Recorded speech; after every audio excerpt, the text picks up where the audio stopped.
وأحسن منك لم تر قط عيني وأجمل منك لم تلد النساء خلقت مبرأ من كل عيب خلقت مبرأ من كل عيب كأنك قد خلقت كما تشاء كتاب أنزلناه إليك مبارك ليدبروا آياته وليتذكر أولو الألباب. یہ کتاب برکت والی ہے جسے ہم نے آپ کی طرف نازل فرمایا ہے تاکہ دانش مند لوگ اس کی آیتوں میں غور و فکر کریں اور نصیحت حاصل کریں. اللہم صلی علی سیدنا محمد وعلی آل سیدنا محمد بعدد کل ذرۃ مئۃ الف الف مرۃ. سامعین و ناظرین کرام، السلام علیکم ورحمۃ اللہ وبرکاتہ. سامعین کرام، سورہ بقرہ آیت نمبر 83، درس نمبر 89 حصہ اول. آج کا موضوع، کیا ہم اللہ تعالیٰ کی بندگی نہیں کر رہے؟ اس کے ساتھ آج کے سبق کا آغاز کرتے ہیں. سب سے پہلے گزشتہ سبق کا اعادہ ہوگا. بسم اللہ الرحمن الرحیم. شروع اللہ کے نام سے جو بڑا مہربان نہایت رحم والا ہے. والذین آمنوا وعملوا الصالحات اولئک اصحاب الجنة هم فیہا خالدون. اور جو ایمان لائیں اور نیک کام کریں وہ جنت کے مالک ہوں گے اور ہمیشہ اس میں عیش کرتے رہیں گے. سامعین کرام، سورہ بقرہ آیت نمبر 83. وَإِذْ أَخَذْنَا مِيثَاقَ بَنِي إِسْرَائِيلَ، اور جب لیا ہم نے وعدہ بنی اسرائیل سے، لا تعبدون الا اللہ، کہ اللہ کے سوا کسی کی بندگی نہیں کرنی، کسی کی عبادت نہیں کرنی. وَبِالْوَالِدَيْنِ إِحْسَانًا، اور والدین سے اچھا سلوک کرنا ہے. وَذِي الْقُرْبَى، اور قرابت داروں یعنی رشتہ داروں سے اچھا سلوک. والیتامی، اور یتیموں سے. والمساکین، اور مساکین سے. وقولوا للناس حسنا، اور لوگوں سے اچھی بات کہو. واقیموا الصلاۃ، اور نماز قائم کرو. وآتوا الزکوٰۃ، زکوٰۃ دیا کرو. ثم تولیتم، پھر تم نے رخ پھیر لیا اپنا، پلٹ گئے. الا قلیلا منکم، لیکن تھوڑے سے تم میں سے نہیں پھرے. وانتم معرضون، اور تم اعراض کرنے والے تھے. سامعین کرام، بنی اسرائیل کا واقعہ ہے، اور جس وجہ سے یعنی ایک قسم کی چار چیٹ ہے، لیکن اس میں زیادہ نصیحت ہمارے لیے ہے. یہ بات میں نے آپ کو کہی بھی تھی، دوبارہ کہہ رہا ہوں اللہ کی توفیق سے، کہ اصل میں یہ مضمون ہمارے لیے ہے. ثم تولیتم الا قلیلا منکم. اب یہ اگر آپ دیکھیں گے کہ جو یہ تمام مضمون ہے، آپ دیکھیں یہ بین ہی، اگر آپ کہیں کہ یہ جو وعدہ اللہ تعالیٰ نے بنی اسرائیل سے لیا تھا وہ ہم سے بھی لیا ہے. جو سلوک بنی اسرائیل نے اللہ تعالیٰ کے وعدے کے ساتھ کیا وہ ہم نے بھی کیا. تو بات یہ ہے کہ دیکھیں، ہم تو سو رہے ہیں، ہماری قوم امت مسلمہ اس وقت ایک گہری نیند کا شکار ہے. یہ نہ اپنے آپ کو پہچانتی ہے، نہ اپنے منزل کو پہچانتی ہے، اور کافروں کی طرح اس نے اپنا رخ جو ہے دنیا کی طرف کر لیا ہے، اور دنیا ہی اس وقت ہمارا سب کچھ ہے. لم یرد الا الحیات الدنیا کے مصداق، دنیا کے علاوہ ہم کسی چیز کے طالب نہیں ہیں. دنیا ہماری اچھی ہو، عیش و آرام سے گزرے، مزے سے گزرے، بس ہم اللہ کا شکر ادا کرتے ہیں. بہرحال یہ بڑی افسوسناک بات ہے اور بڑی نقصان دہ بات ہے. اگر آپ دنیا داری کے ذہن کا شکار ہیں یا آپ اگر دنیا والوں کی ذہنیت سے متاثر ہو کے آپ نے اپنا رخ دنیا کی طرف پھیر دیا ہے تو یہ آپ کے لیے بڑے نقصان کی بات ہے، یہ بات نوٹ کر لیں۔ کسی اور کے لیے نقصان ہو یا نہ ہو، لیکن دیکھیں آپ غیر کا بوجھ نہیں اٹھا سکتے اور آپ کا بوجھ اور کوئی نہیں اٹھائے گا، آپ نے اپنا بوجھ خود اٹھانا ہے۔ یہ قانون ہے، لا تزر وازرۃ وزر اخری، کوئی بوجھ اٹھانے والا بوجھ نہیں اٹھائے گا کسی دوسرے کا بوجھ۔ آپ کی گمراہی کا وبال آپ پر خود ہوگا۔ ہم تو ایک وقت یعنی میں یہ باتیں کر تو رہا ہوں لیکن مجھے معلوم ہے کہ یہ امت سو رہی ہے، یہ سو رہی ہے، جاگنا ہی نہیں چاہتی، نہ کوئی جگانے والا ایسا، یعنی دیکھیں ایک جگانے والا اگر نہیں بھی ہے تو آپ اپنے طور سے جاگنے کا بندوبست کریں، کیوں کہ ہمارے پاس وہ غذا موجود ہے وہ دوائی موجود ہے جس میں ہماری شفا ہے، وہ قرآن ہے اور حدیث ہے، اور سچے لوگ موجود ہیں۔ یہ بات بھی میں آپ کو وضاحت سے کہہ دوں، اچھے لوگوں سے دنیا خالی نہیں،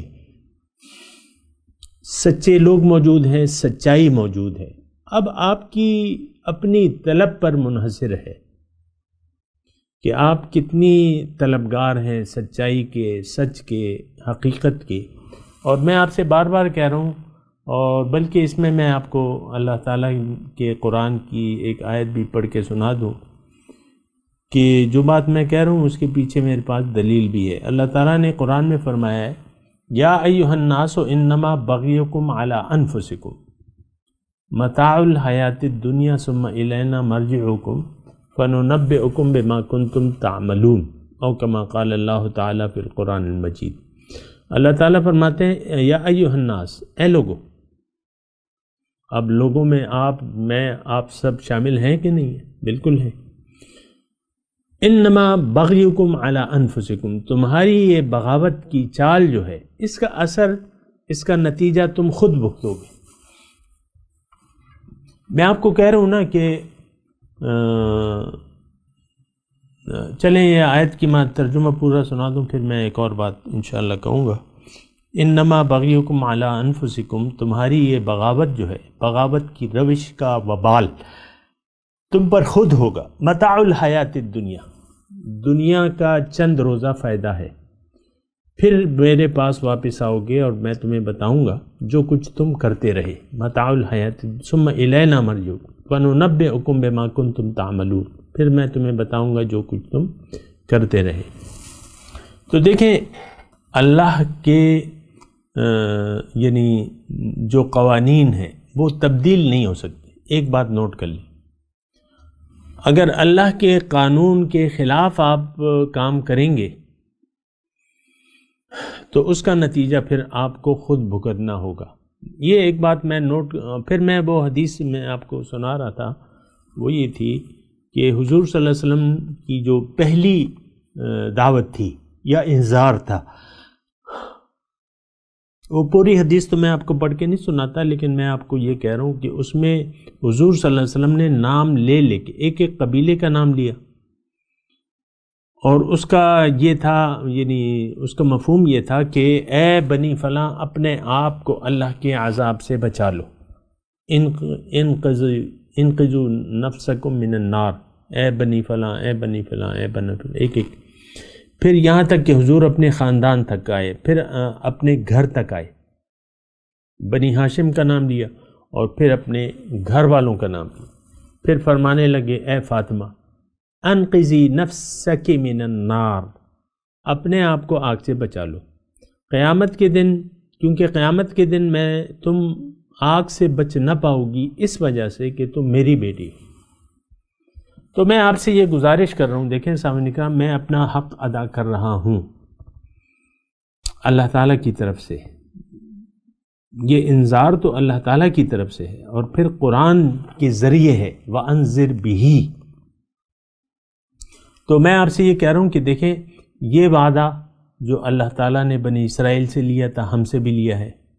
اب یہاں اصل میں تو ہم تفکر نہیں کرتے نا، اب اگر آپ دیکھیں تفسیریں پڑھیں، یا میں مفسرین حضرات پہ تو انگلیاں اٹھا ہی نہیں سکتا، لیکن میں اپنی سوچ کا ماتم کر رہا ہوں کہ یہ واقعہ ہمیں جب بیان ہوتا ہے تو ہم یہ سمجھتے ہیں کہ اس کے مخاطب جو ہیں بنی اسرائیل ہیں۔ یہ میں چیلنج کے طور پہ کہہ رہا ہوں کہ بس بنی اسرائیل تک یہ ہم بات محدود رکھتے ہیں، اپنے اوپر نہیں نافذ کرتے یا اپنے لیے اس میں سبق نہیں دیکھتے۔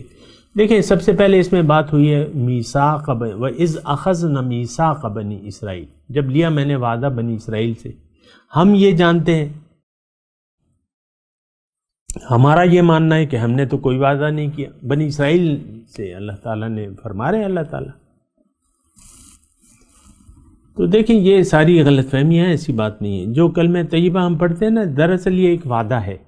ایک وعدہ ہم نے روز الست بھی اللہ تعالیٰ سے کیا تھا، الست بربکم قالوا بلا، کیا میں تمہارا رب نہیں ہوں؟ ہم سب نے جواب دیا کہ ہاں اللہ تعالیٰ آپ ہی ہمارے رب ہیں۔ جب وہ وعدہ آپ پھر یہاں کسی پیغمبر سے کرتے ہیں تو آپ پھر اس وعدے یعنی وعدے کی تجدید کرتے ہیں۔ یہ جو پیغمبر کے ساتھ یا پیغمبر کے دین پہ ایمان لاتے ہیں جو انہوں نے لایا ہے، تو یہ دراصل ہم اس وعدے کی تجدید کرتے ہیں جو ہم نے روز الست کیا تھا اللہ تعالیٰ سے۔ تو سب سے پہلے تو اس میثاق پہ غور کریں۔ میثاق مطلب وعدہ، وَأَخَذْنَا مِنْهُمْ مِيثَاقًا غَلِيظًا، اس میں ہم سخت وعدہ لیا تھا۔ دیکھیں یہ وعدہ جو ہے دراصل کلمہ طیبہ کا ہے۔ آپ کہتے ہیں نا کہ اشہدو لا الہ الا اللہ، میں گواہی دیتا ہوں، اشہدو میں شہادت دیتا ہوں۔ اب شہادت کا مطلب صرف قولی شہادت تو نہیں ہے، قولی اور عملی، یہ بات ذرا نوٹ کر لیں۔ شہادت ہماری کامیابی اس میں ہے کہ ہم قولی اور عملی شہادت دے کے کلمہ توحید کی دے دیں گواہی، تو ہم جنت میں پہنچ جائیں گے، جنتی ہو جائیں گے۔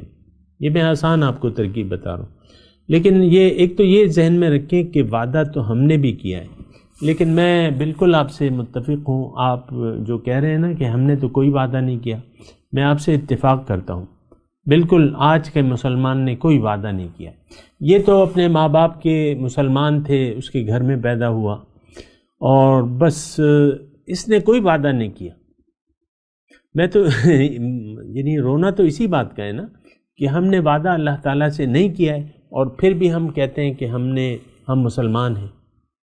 دیکھیں آپ وعدہ کریں گے تو تب آپ مسلمان بنیں گے۔ تو کلمہ توحید کو آپ سمجھ کے اس کا اقرار کریں گے دل و جان سے، اقرار باللسان و تصدیق بالقلب، تب آپ کا ایمان مقبول ہوگا، یا آپ مقبول تب ہوگا جب آپ عملی طور پہ اس کی شہادت دیں۔ بہرحال میثاق وعدہ، دیکھیں اللہ تعالیٰ نے ایک بات میں اور کہنا چاہتا ہوں اسی سلسلے میں آپ سے۔ دیکھیں اللہ تعالیٰ نے انسان کو پیدا کیا ہے اور اختیار دے دیا ہے۔ اللہ تعالیٰ نے انسان کو پیدا کیا، اس کو اپنا مقصد پیدائش بھی بتایا کہ تمہاری انتہا میں ہوں، تمہاری منزل میں ہوں، تمہارا محبوب میں ہوں، تمہارا مقصود میں ہوں، مطلوب میں ہوں، محبوب میں ہوں اور معبود بھی میں ہوں۔ تو اگر کوئی شخص اپنے مقصود حیات پر ایمان لے آتا ہے جو کہ اللہ ہے، اور پھر عملی طور پہ جب وہ شہادت دیتا ہے تو یہ شخص جو ہے جنتی ہے۔ میں میثاق کی بات کر رہا ہوں کہ آپ کی بات کی میں تائید کرتا ہوں کہ آپ یہ کہہ رہے ہیں یعنی زبان حال سے کہ بھئی ہم نے تو نہ کوئی وعدہ کیا ہے نہ ہم کرنے کے لیے تیار ہیں، تو بالکل آپ بجا طور پہ کہہ رہے ہیں۔ اور میں بھی یہ بات کہہ رہا ہوں کہ آپ مومن نہیں ہیں، مسلمان تو ہو سکتے ہیں کیونکہ آپ زبان سے کلمہ پڑھتے ہیں، لیکن حقیقی طور پہ ہم لوگ ایمان والے نہیں ہیں، ہم بے ایمان ہیں۔ ایمان ہمارے دلوں میں نہیں ہے، نہ ہم دل سے قبول کرتے ہیں اللہ کی وحدانیت کو، الوہیت کو، کہ اللہ الہ واحد ہے میرا، میں صرف اللہ کی بندگی کروں گا یا کروں گی۔ اس بات پر ہمارا نہ یقین ہے نہ کرنا چاہتے ہیں۔ تو بہرحال یہ ایک وعدہ، میں آپ سے یہ کہہ رہا تھا نا کہ انسان جب پیدا ہوتا ہے، بالغ ہو جاتا ہے، تو اس کے سامنے دو راستے ہیں، ایک ظاہر کا راستہ ہے اور ایک باطن کا راستہ ہے۔ باطن کا مطلب اللہ کا راستہ۔ اللہ کے راستے پر اگر یہ چلنا چاہے اور اللہ کو اپنی منزل بنانا چاہے تو اللہ سے اس نے ایک وعدہ کرنا ہوگا۔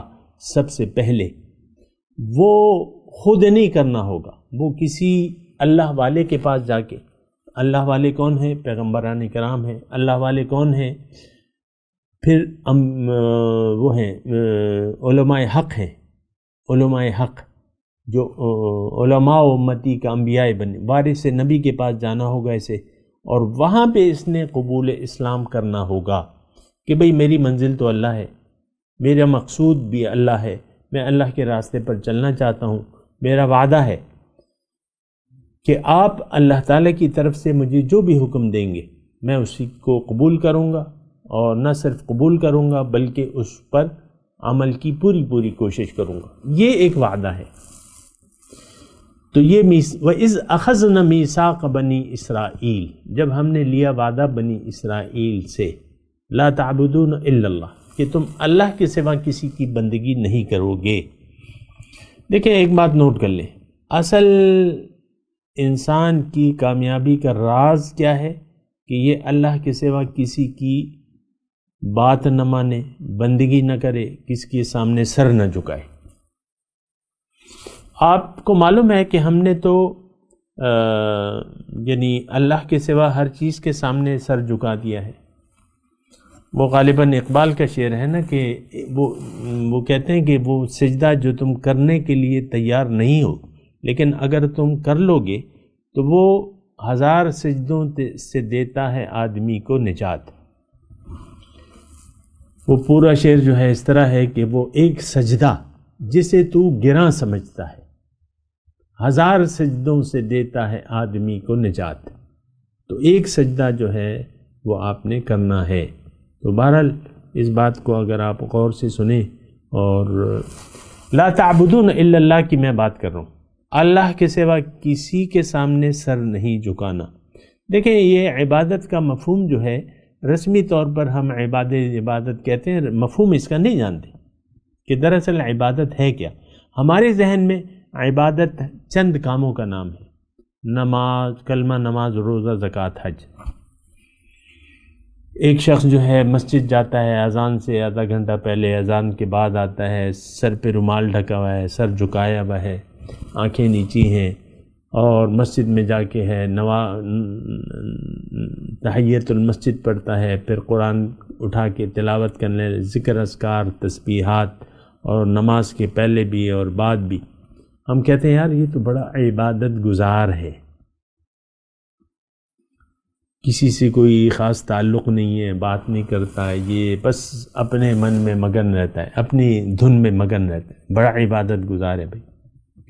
عام طور پہ دیکھیں نا اللہ کے بندوں کو آپ پہاڑوں میں ڈھونڈتے ہیں، وہ نانگا ہوگا، صرف چڈی پہنی ہوگی، سردی گرمی اسی طرح، آپ کہتے ہیں یہ بڑا اللہ والا ہے۔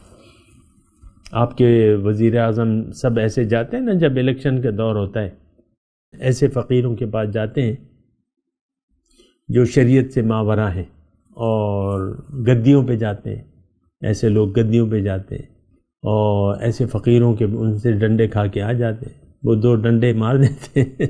یہ دیکھیں ہماری جو ضعیف الاعتقادی ہے، یا جو بہرحال وہ تو ایک الگ بات ہے، لیکن میں عبادت کی بات کر رہا ہوں۔ عبادت کا مطلب آپ کو جاننا ہوگا، عبادت کا مطلب سر جھکا دینا اللہ کے حکم کے سامنے۔ اور یہ بات بھی میں مختصر طور پہ آپ کو بتا دوں کہ اللہ تعالیٰ نے انسان کو پیدا کیا ہے، انسان کی منزل خود اللہ ہے، ذات، یریدون وجہ، ذات مقصود ہے۔ تو اب وہ حاصل کیسے ہوگی؟ ذات حاصل یعنی ذات کا قرب، دیدار یا ملاقات کے اہل انسان کیسے ہوگا؟ بہت آسان طریقہ ہے، اور وہ طریقہ یہ ہے کہ یہ اپنی چھوڑ کر اللہ کی مرضی سے زندگی گزارے، اپنی مرضی کی بجائے اللہ کی مرضی سے زندگی گزارے، اگر کوئی ایسا کر لیتا ہے، مان لیتا ہے، تسلیم کر لیتا ہے، اب جو زندگی یہ گزارے گا تو وہ اللہ کی مرضی سے گزارے گا۔ جو شخص اللہ کی مرضی سے زندگی گزار رہا ہے یہ عبادت گزار ہے۔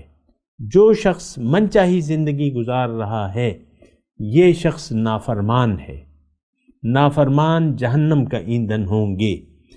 جو شخص اپنی مرضی سے زندگی گزار رہا ہے، ساتھ غریبوں کی مدد بھی کر رہا ہے، پاک صاف رزق کھا رہا ہے، نمازیں پڑھ رہا ہے، روزے رکھ رہا ہے، لیکن یہ جہنم کا ایندھن ہے، کیونکہ اس کی منزل اللہ نہیں ہے، اس کا سر اللہ کے حکم کے سامنے نہیں جھکا ہوا، یہ خواہشات نفس کا غلام ہے۔ بیچ میں اگر یہ کچھ تھوڑے سے اعمال کر بھی لے ظاہری، لیکن اس نے تو دین سے انکار کر دیا۔ دین کیا ہے؟ اللہ کی بندگی۔ ارأیت الذی یکذب بالدین، دیکھا ہے تم نے اس شخص کو یہ دین کو جھٹلا رہا ہے۔ ہم نے تو عام طور پہ سامعین کرام دین کو جھٹلا دیا ہے۔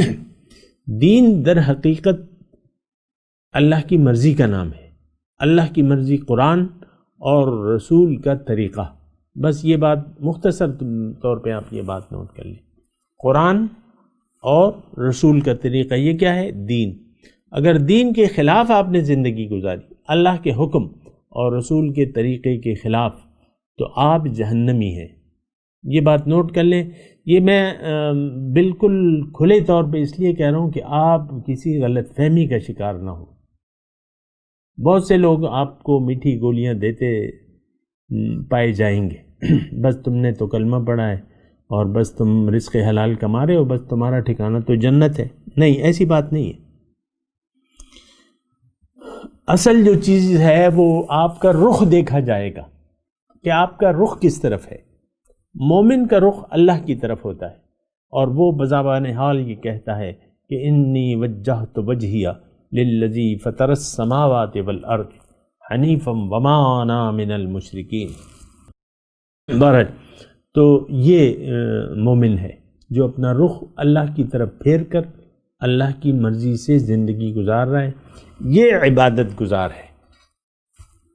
اب بے شک یہ اشراق نہ پڑے، بے شک یہ چاش نہ پڑے، بے شک یہ اوابین نہ پڑے، یعنی نوافل کا اہتمام کی بجائے فرائض کا اہتمام کرے اور اپنے آپ کو اللہ کے دین کا سپاہی بنا لے، یہ شخص جو ہے یہ عبادت گزار ہے، یہ اللہ کا لشکری ہے، اللہ کے لشکر کا ایک لشکری ہے، یہ حزب اللہ میں ہے۔ تو بہرحال وَإِذْ أَخَذْنَا مِيثَاقَ بَنِي اسرائیل، اور جب میں نے لیا وعدہ بنی اسرائیل سے، لا تعبدون الا اللہ، کہ تم اللہ کے سوا کسی کی بندگی نہیں کرنا۔ لا تعبدون، تم نے اللہ ہی کے سامنے سر جھکانا ہے۔ اور یہ ایک بنیادی بات ہے سامعین کرام کہ ہر پیغمبر جو دعوت کا پہلا نقطہ جو ہوتا ہے وہ بندگی رب ہے۔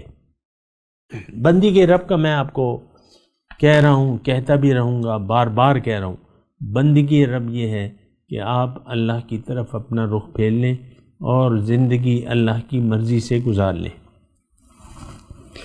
اللہ کو منزل بنا کے اللہ کی مرضی سے زندگی گزاریں۔ یہ بندگی رب ہے۔ اگر آپ ایسا کرنے کے لیے تیار نہیں ہیں تو وہ پھر بندگی نہیں ہے، وہ کچھ اور چیز ہوگی، جیسا کہ آج ہم۔ تو لا تعبدون الا اللہ، یہ ایک بنیادی نقطہ ہے جو ہماری سمجھ میں نہیں آتا سامنے کرام۔ عبادت کو ہم نے محدود کر لیا ہے چند ظاہری افعال تک، نماز، روزہ، حج، زکوٰۃ، یہ عبادات ہیں، باقی جو ہے پھر ہماری خواہشات رہ جاتی ہیں۔ زندگی اپنی مرضی سے، زندگی اگر آپ اپنی مرضی سے گزار رہے ہیں تو یہ بندگی نہیں ہے۔ یہ بات نوٹ کر لیں، اللہ کی مرضی سے اللہ کو منزل بنا کے زندگی گزارنے کا نام کیا ہے؟ بندگی۔ اگر آپ اللہ کی مرضی سے زندگی نہیں گزار رہے، آپ دیکھ لیں، میں آپ کو بتاتا رہتا ہوں، خاتون خانہ ہے یا اس کا میاں ہے، گھر میں یہ لوگ اپنی مرضی سے زندگی گزارتے ہیں۔ آپ دیکھیں عام طور پہ یعنی خواتین جو ہیں وہ بس اپنی مرضی سے اپنے شوہر کے ساتھ تعلقات کا تعین کرتی ہیں کہ فلاں چیز ہوگی تو میں میاں سے خوش رہوں گی، فلاں وہ کام نہیں کرے گا تو میں اس سے اس سے نہیں بولوں گی یا اس سے بات ٹھیک طریقے سے نہیں کروں گی. تو آپ دیکھ لیں مطلب اسی طریقے سے ہماری زندگیاں گزر رہی ہیں. یہ تو میں آپ کو اس لیے بتاتا ہوں شوہر و بیوی کا مسئلہ کہ یہ ہر گھر کی ایک بات ہے اور سمجھنے کے لیے ذرا آسان ہے، ورنہ تو عام طور پہ ہماری زندگی دراصل کیا ہے، ہم گمراہ لوگ ہیں، ہم سے راستہ گم ہو گیا ہے، ہم غلط راستے پر ہیں، ہماری منزل دنیا بن چکی ہے. اور بالکل واضح طور پہ میں آپ کو کہہ رہا ہوں کہ کہیں آپ اس غلط فہمی کا شکار ہو کے مر نہ جائیں. مرنے سے پہلے اپنی اصلاح کر لیں، اپنا رخ اللہ کی طرف پھیر لیں اور اللہ کے دین کے مطابق، اللہ کی مرضی سے، رسول کے طریقے کے مطابق زندگی گزاریں تو آپ کامیاب ہوں گے. تو بہرحال یہ ساری باتیں ہیں اور میں تلاوت کرتا ہوں، میرے ساتھ دہرائیے. اعوذ باللہ من الشیطان الرجیم، بسم اللہ الرحمن الرحیم. وَإِذْ أَخَذْنَا مِيثَاقَ بَنِي إِسْرَائِيلَ لَا تَعْبُدُونَ إِلَّا اللَّهَ وَبِالْوَالِدَيْنِ إِحْسَانًا وَذِي الْقُرْبَى وَالْيَتَامَى وَالْمَسَاكِينِ وَقُولُوا لِلنَّاسِ حُسْنًا وَأَقِيمُوا الصَّلَاةَ وَآتُوا الزَّكَاةَ ثُمَّ تَوَلَّيْتُمْ إِلَّا قَلِيلًا مِّنكُمْ وَأَنْتُمْ مُعْرِضُونَ. ترجمہ سنا دیں. وَإِذْ أَخَذْنَا مِيثَاقَ بَنِي إِسْرَائِيلَ، اور جب ہم نے لیا بنی اسرائیل سے وعدہ، لا تعبدون الا اللہ، کہ تم اللہ کے سوا کسی کی بندگی نہیں کرنا، وبالوالدین احسانا، اور والدین کے ساتھ احسان کا سلوک کرنا، وذی القربا، اور تم نے یعنی رشتہ داروں کے ساتھ، والیتامہ مساکین یتیموں کے ساتھ، والمساکین اور مسکینوں کے ساتھ بھی احسان کرنا ہے. وقولوا للناس حسنا، لوگوں سے اچھی بات کہو. واقیموا الصلاۃ وآتوا الزکوٰۃ، اور نماز قائم کرو اور زکوٰۃ دو. ثم تولیتم الا قلیلا منکم، پھر تم میں سے پھر گئے، پھر ثم تولیتم، پھر تم نے منہ موڑ لیا، پیٹ پھیر لی، الا قلیل، یعنی اس بات سے، الا قلیلا منکم، لیکن تم میں سے قلیل تھوڑے لوگ ایسے تھے جو نہیں پھرے. وانتم معرضون، اور تم اعراض کرنے والے تھے. اب ان آیت کی تلاوت اور ترجمہ سنتے ہیں. بسم اللہ الرحمن الرحیم. شروع اللہ کے نام سے جو بڑا مہربان نہایت رحم والا ہے. وَإِذْ أَخَذْنَا مِيثَاقَ بَنِي إِسْرَائِيلَ لَا تَعْبُدُونَ إِلَّا اللَّهَ وَبِالْوَالِدَيْنِ إِحْسَانًا وَذِي الْقُرْبَى وَالْيَتَامَى وَالْمَسَاكِينِ وَقُولُوا لِلنَّاسِ حُسْنًا وَأَقِيمُوا الصَّلَاةَ وَآتُوا الزَّكَاةَ ثُمَّ تَوَلَّيْتُمْ إِلَّا قَلِيلًا مِّنكُمْ وَأَنْتُمْ مُعْرِضُونَ. اور جب ہم نے بنی اسرائیل سے عہد لیا کہ خدا کے سوا کسی کی عبادت نہ کرنا، اور ماں باپ اور رشتہ داروں اور یتیموں اور محتاجوں کے ساتھ بھلائی کرتے رہنا، اور لوگوں سے اچھی باتیں کہنا، اور نماز پڑھتے اور زکوٰۃ دیتے رہنا، تو چند شخصوں کے سوا تم سب اس عہد سے منہ پھیر کر پھر بیٹھے. اس کے ساتھ ہی سامعین کرام آج کے درس کا وقت اختتام کو پہنچا. انشاءاللہ اگلے درس میں ملاقات ہوگی. وآخر دعوانا ان الحمد للہ رب العالمین. والسلام علیکم ورحمۃ اللہ وبرکاتہ. مولاي صل وسلم دائما أبدا على حبيبك خير الخلق كلهم